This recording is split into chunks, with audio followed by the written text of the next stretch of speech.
Guys, pinas ko ulit itong butas.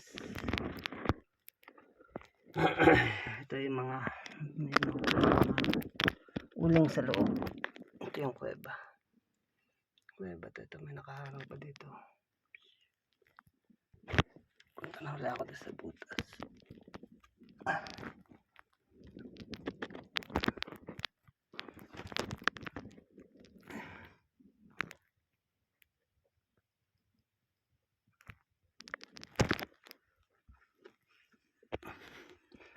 Magapang po ang aming gawa dito.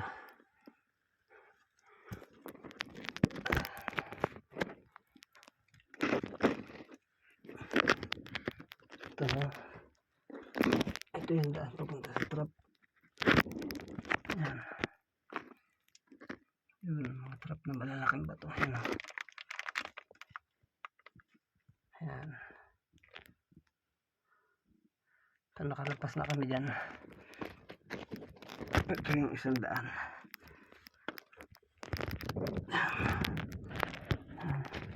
Ito yung daanan talaga siya. Pababa. Yun, nandun na kami sa loob. Pero may sinubukan ako kasi nag-iisa ako ngayon dito. Sinubukan ko itong buksan. Ito, kabilang to. Ito. Ayun, may nakukuha pa na ako mga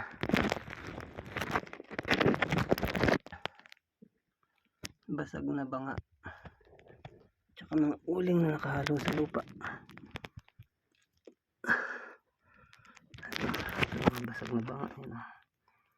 Ayun. Sa mga uling. May mga natapon pa akong basag sa mga mahalo sa lupa. Sa mga bato na yan. Ito stalagmite na to. Paiba. Hindi dapat ito nandito. Masyadong silang dumikit. Kaya alam ko man-made to. Ito. Sige guys. Tapos may dalang maso ngayon kasi may nakita akong kakaiba kung bakit alam kong man-made itong ito.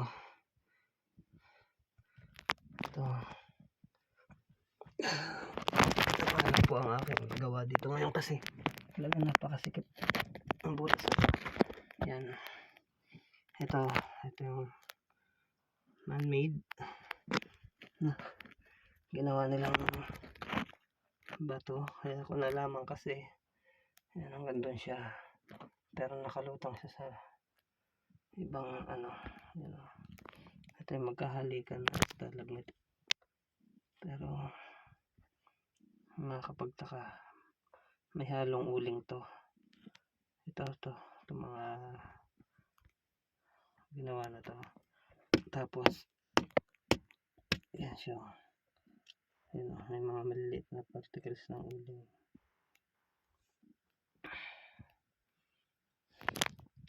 Ngayon, ito na yung binubuksan ko dito sa kabila. Nakakapagtaka dito.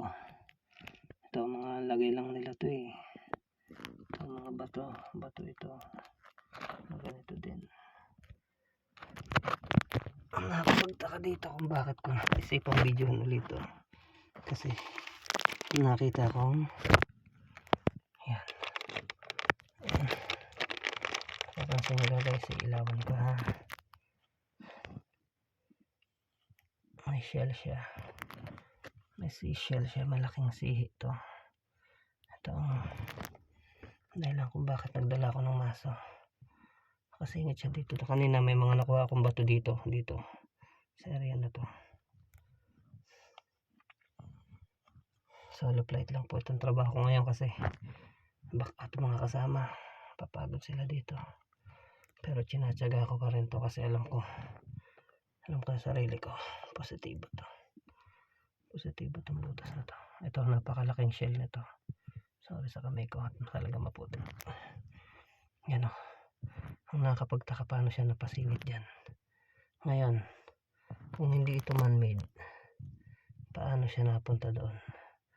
Naipit siya ng malaking bato. Dito may nakuha ko dito basag na banga dito, nakaipit din dito sa area na to, nakaipit. Hindi ko alam kung anong mga meaning, pero may sinusundan lang ako mga marker. Guys, paano ko nasabing man-made to, itong butas na to, kasi may mga uling dito. Tingnan nyo, napakita ko sa inyo itong lupa na to. Hindi ko kakatong video para makita nyo. Wait lang.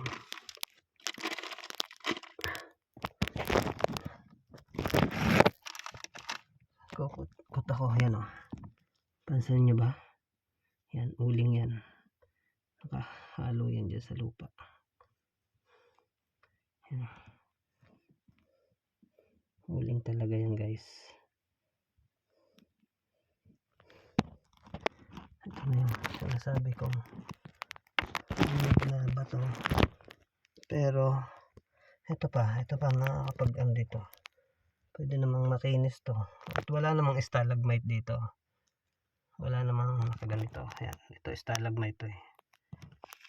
Papakita natin ang basta. Yan, kita nyo to. Ito stalagmite talaga to. Original to. Ayan. Ayan. Stalagmite yan. Papatakan talaga niya dapat. Meron siyang kapartner dito na stalactite. Pero wala. Ito ngayon, nakapagtaka. Sige, pagpalagay natin ito ay mga patak nito. Pero hindi dapat magiging ganito kalaki ito. Yan. Tapos ito, umumbok tong bato na to. Solid na bato to. Yan. Oh guys, yan pa sa pagitan nito. Yan, kita niyo ba? Hindi makikita yun dyan. Takukanin ka na lang. Yan o. Yan, yung kulay itim na yan, uling yan. Nakahanap talaga siya dyan. Ngayon, paano napunta dito to shell na to? Samahan niya ako guys. Basagin ko to. Basagin. Ito.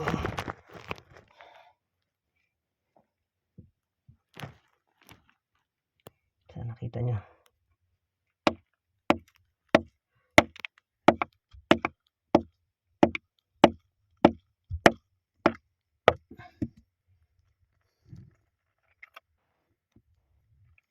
Tingnan ba guys? Ikalambat na dito to. Seashell na to. Napakalaki nito para sumingit dito. At alam ko lahat ng lupa dito ay lagay lang kasi may halong uling talaga siya. May mga budbud ng uling.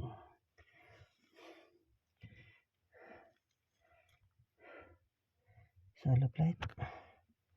Lakad na to kasi wala pa akong kasama. Hinihintay ko pa mga pwedeng sumama sa akin. Sa mga gustong sumama sa akin dyan, mag-comment lang. Sama kayo basta yung interesado. Ito ay nabuksan ko. Ito yung butas na mayroong taklob na harang na binuksan ko. Tapos puno siya ng lupa. Papunta dito sa loob. Halos lahat. Alam kong pinuno talaga to ng lupa. Kasi maliit nga lang ang butas nila. Nakagapang na halos ang mga papasok dito. Kaya ganun na lang. Kahirap at talino ng mga pagkakatagong ito. Hindi ko alam bakit may shell dito. Ayan.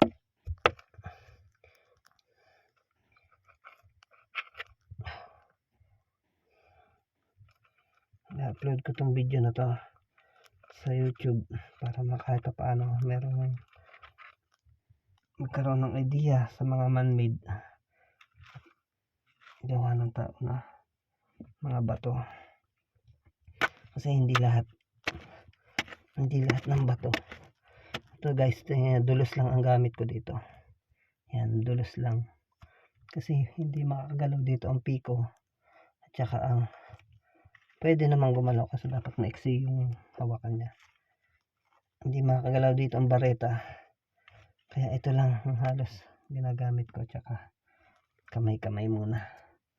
Kasi nag-iisa nga ako, kahit dahan-dahan ko lang naman ang pag-akyat magbaba ng lupa.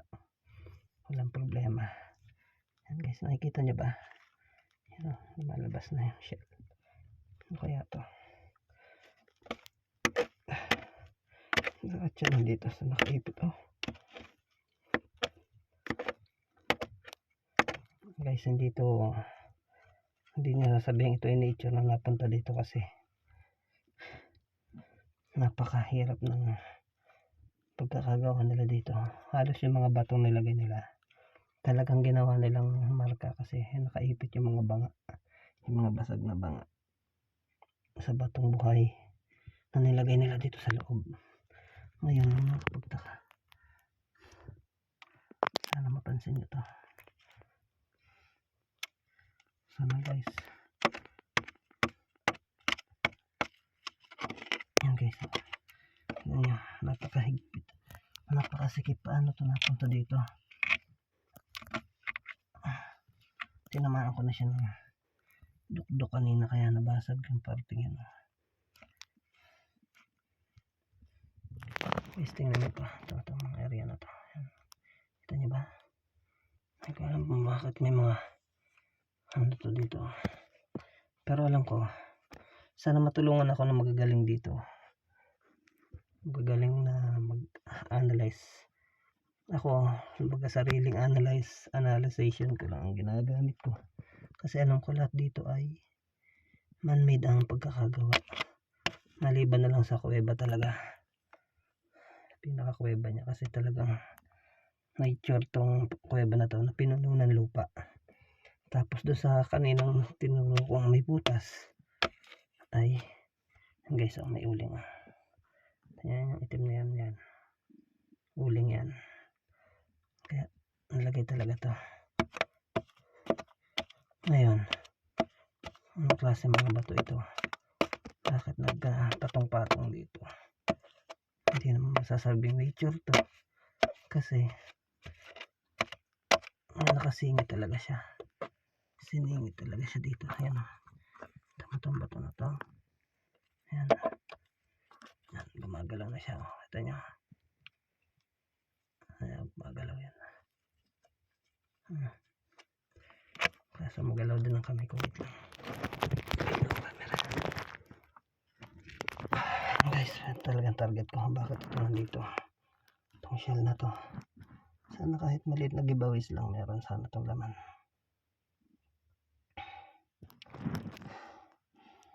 Sana guys, mas tingnan nyo yun. Ito yung sinasabi ko pang isa. Ayan, kita nyo yan. Sana nakita nyo. Ito lupang to ay hindi natural. Ito yung pinatigas nila. Ayan, ito kasi may halo-halo siyang buhangan ng bahagya. Sana semento na nga yan eh, pero ito nilagay, nabasagin ko to kasi nilagay nila itong batong to dito, harang.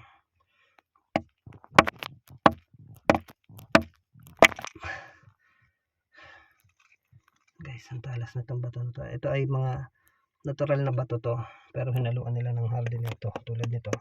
Yan, paano mo nasabing ito ay ano, yan, kulay lupa talaga siya, lupa talaga na pinatigas.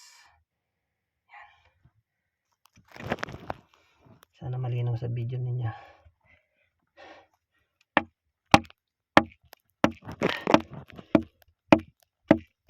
Talaga guys, ang gusto kong tanggalin. Paano ito napunta dito? Yung shell na to, hindi pa, ang hirap ng pagkakalagay nila.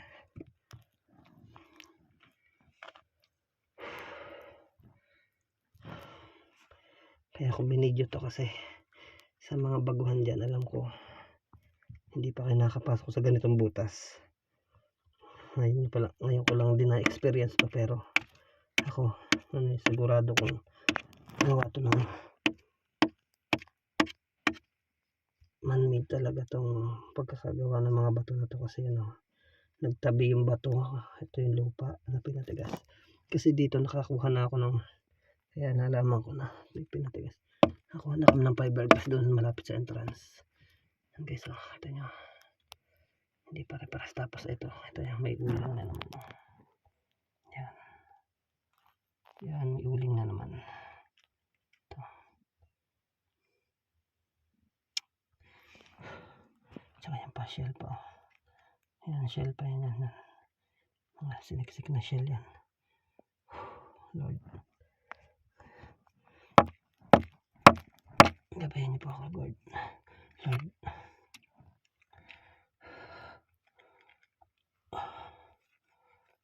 Nag-iisa ako dito guys sa butas. Sikip to. Ngayon, napesto ko dito. Cellphone lang gamit ko. Kasi walang ibang tutulong sa akin dito kundi ako lang. Meron akong tao sa taas para kung sakali magka problema ako dito, makaka-radio ako. Bumili na ako ng two-way radio para lang in case of emergency.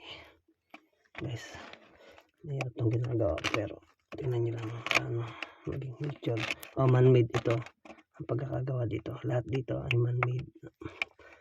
Naka singit tong bato na to. Yan. Tapos kita nyo to, shell yan. Si shell. Kasingit yan. Yan, mga kasama niya. Yan. May halong bato. Yan, shell yan. Diba? Lagay yan talaga. Una pasama siya sa paglalagay dyan. Kasi hindi nila kaya. Yan. Guys, tingnan nyo. Lupa talaga yun. Yun, may uling sa loob. Okay, so nakita nyo. Ito, kukuhanin ko ha. Ito, nabukutin ko. Hirap. Ito na lang. Tanggalan ko na lang ating dulos. Kasi napakadami na ng putik. Tingnan nyo kung bakit naisabi ko man-made to. Dahil doon sa uling na yun. Sana makita nyo. Yan yung kulay itim na yan. Huling talaga yan. Mga idol. Tanggalin po.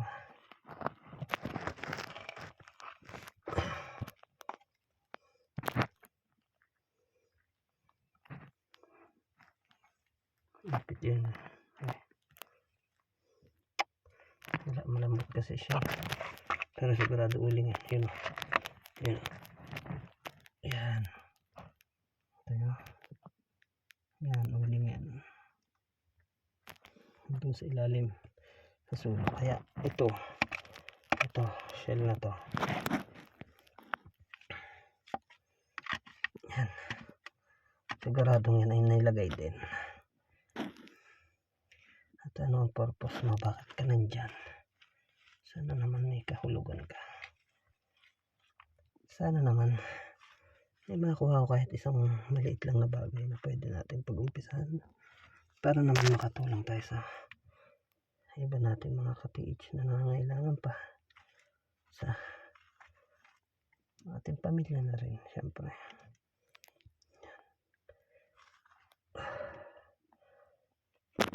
Ito matagal ko nang ino-operate pero di pa rin tapos. Ay naku, nabasag na. Sana naman may laman ka kahit maliit lang na bato o kahit ano lang. Ba't ka nandyan? Nadurog na po. Sayang.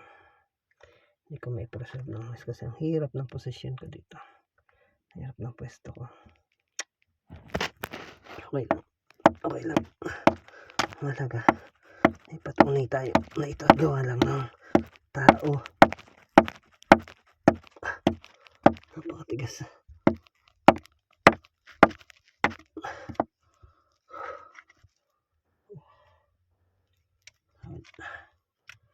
ibig sabihin inilagay talaga to. Ito kasama tong bato, nilagay talaga nila.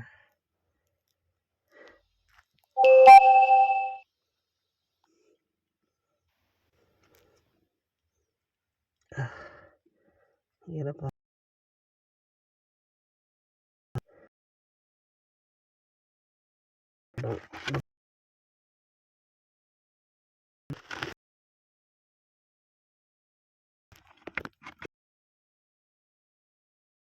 Nature kasi sa mga uling na yun.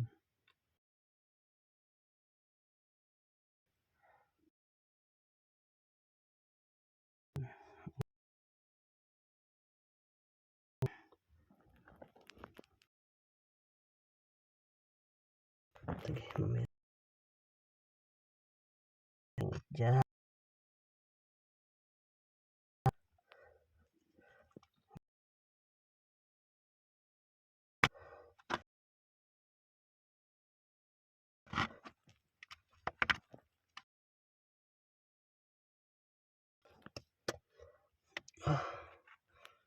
Ito matilas niya eh.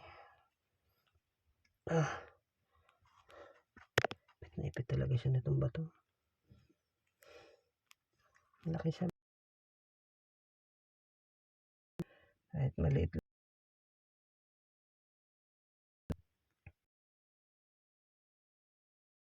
Nakita niyo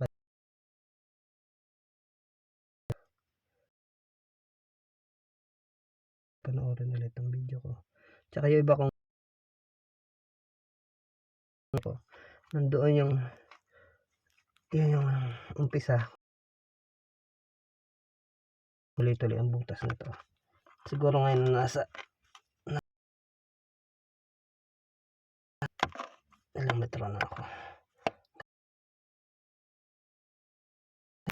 Ang klaseng shell to.